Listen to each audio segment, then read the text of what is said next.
welcome you all and hope you all are doing well.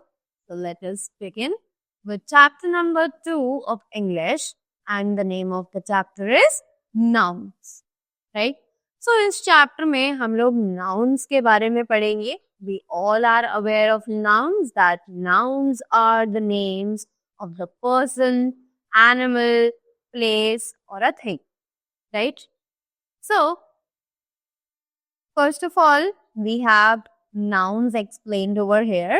Let us read them and know more about the nouns. So, a noun is a part of speech that helps us to name anything that we can see or feel around us.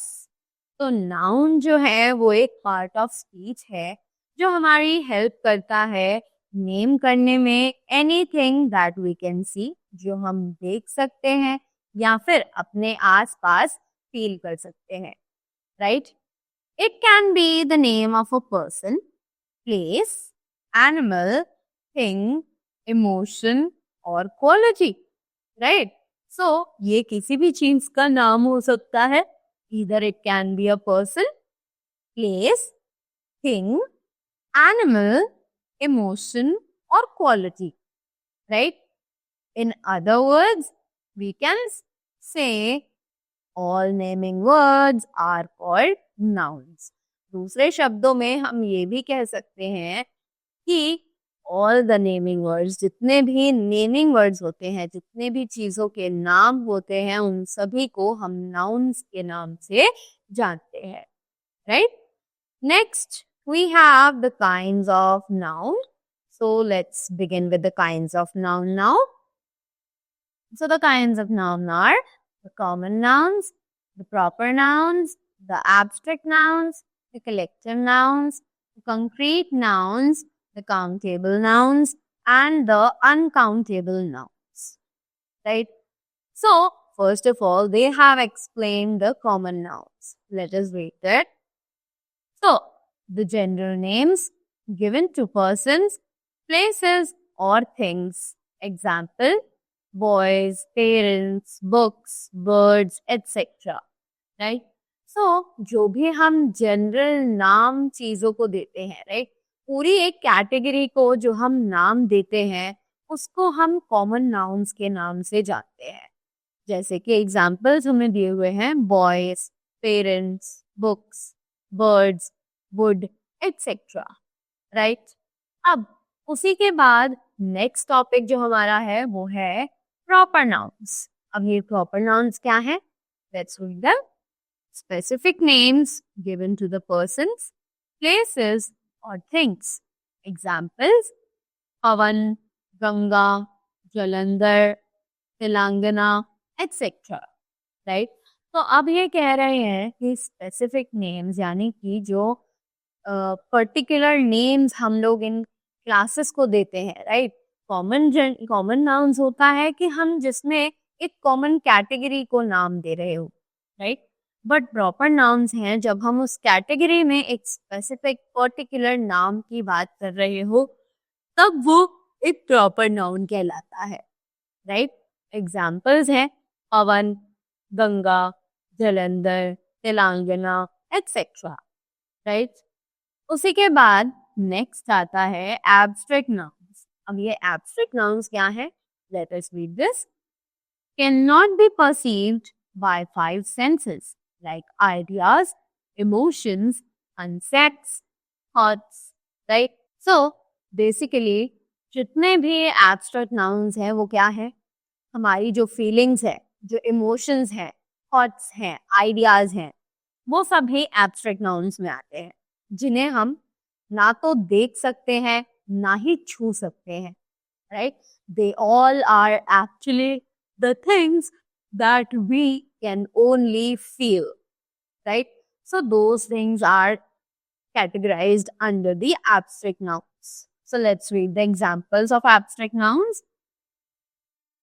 Honesty, headache, music, kindness, failure, etc. Right? अब उसी के बाद next आता है collective nouns. Right? So what are the collective nouns? So the names of a group of nouns, right? कि जितने भी names हैं group के nouns के, right? यानी कि persons का कोई group है, students का कोई group है, animals का कोई group है, तो वो जो उन groups को specific नाम दिए जाते हैं, they are considered as the collective nouns, right? So the examples are swarm, bouquet, bundle, bunch, team, etc. Right? अब उसी के बाद नेक्स्ट आता है हमारा कॉन्क्रीट नाउन्स. अब ये कॉन्क्रीट नाउन्स कौन से हैं? Let us read them.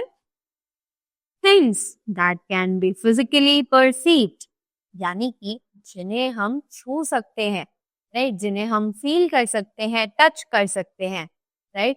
Those things are categorized under the concrete nouns. So the examples are silver, gold, cotton, wood, etc. Right?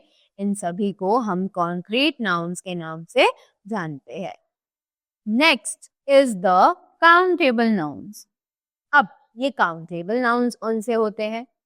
So the nouns that can be counted in numbers. Examples: glass, man, girl, book, etc.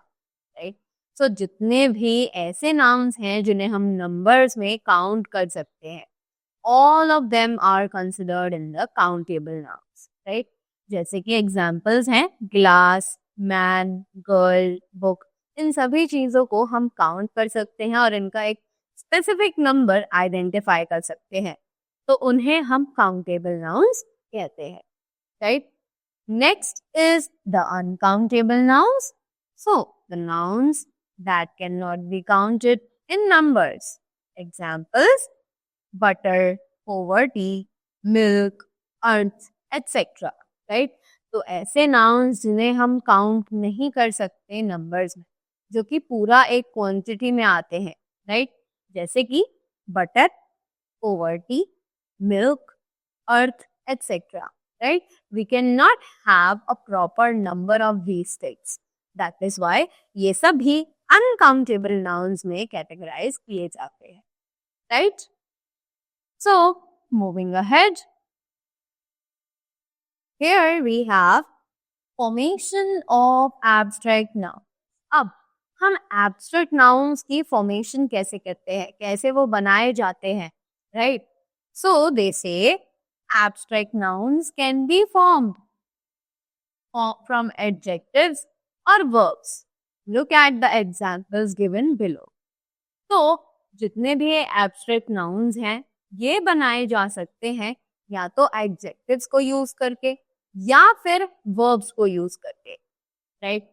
So, यहाँ पर हमें कुछ examples दिए हुए हैं, जल्दी से इन्हें पढ़ते हैं. So, they say abstract nouns, right? Honest, adjective, honesty, right? Laugh, which is a verb. Laughter is an adjective. Sorry, is an abstract noun, right? Wise, जो कि है हमारा adjective, और इससे हमने जो abstract noun बनाया वो है wisdom. Next, poor, जो कि हमारा adjective है, right? poor को यूज करके हमने जो abstract noun बनाया वो है poverty. उसी के बाद obey को यूज करके हमने जो verb बनाया वो है obedience, right? उसी के बाद next thing that is given to us is nouns as adjectives. अब nouns adjectives की तरह कैसे काम कर सकते हैं? So, let us read this and know more about it. So, sometimes we use a noun to describe another noun. कि कभी कभी हम एक noun का यूज करते हैं जिससे कि हम एक और noun को बना सके, right? In that case, the first noun acts as an adjective, right? उस केस में जो पहला noun है वो एक adjective की तरह काम करता है, right? So, the examples are: a suntan is a tan caused due to the sun rays, right? अब यहाँ पर हमने जो suntan है वो यूज किया है as a noun over here, right, और इसीलिए ये एक्ट कर रहा है as an adjective, right. Next, a horse race is a race of horses. A bookstore is a store for books. A car seat is a seat in a car, right? वही बाद में हमारे पास आ जाता है एक नॉलेज बाइट। जल्दी से इसको पढ़ते हैं और यहाँ से थोड़ी सी नॉलेज लेते हैं। So, a noun as adjective always comes before the subject. एक नाउन जो एडजेक्टिव के बाद आता है हमेशा, राइट, वो एक सब्जेक्ट से पहले यूज किया जाता है, correct. After that we have the topic which says nouns as object of preposition. तो अब नाउन्स जो है वो कैसे ऑब्जेक्ट्स ऑफ प्रपोजिशन की तरह काम करते हैं। सो prepositions are words that create a relationship between the nouns and other words in a sentence. कि preposition ऐसे words हैं जो कि relationship बनाते हैं nouns और दूसरे words के बीच में sentence में, right? They also link phrases to the rest of the sentence. और वो sentence का जो बाकी बचा हुआ हिस्सा है उसे phrases के साथ भी link करते हैं, right? Nouns that follow prepositions are called the objects of prepositions. तो ऐसे nouns जो कि prepositions को follow करते हैं उन्हें हम object of the preposition के नाम से जानते हैं, right? So the examples are, from the beginning of the year, I revise my work every day, right? कि साल के शुरुआत से ही मैंने अपना काम जो है वो रिवाइज करना शुरू कर दिया था। Beginning is the object of the preposition from, कि बिगिनिंग जो है वो ऑब्जेक्ट ऑफ द प्रपोजिशन है फ्रॉम से। फ्रॉम हमारा प्रपोजिशन है और बिगिनिंग उसी का ऑब्जेक्ट है, right. And here is the object of preposition of, कि हियर जो है वो ऑब्जेक्ट ऑफ द प्रपोजिशन है ऑफ का, right? English is the most interesting subject for the students in our class, right?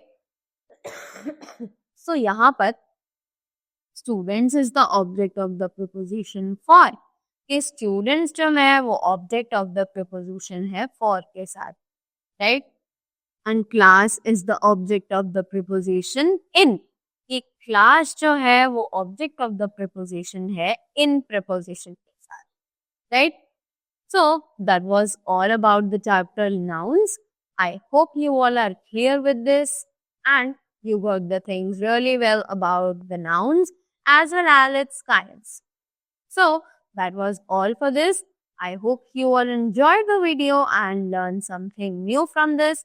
So thank you so much and have a great day ahead.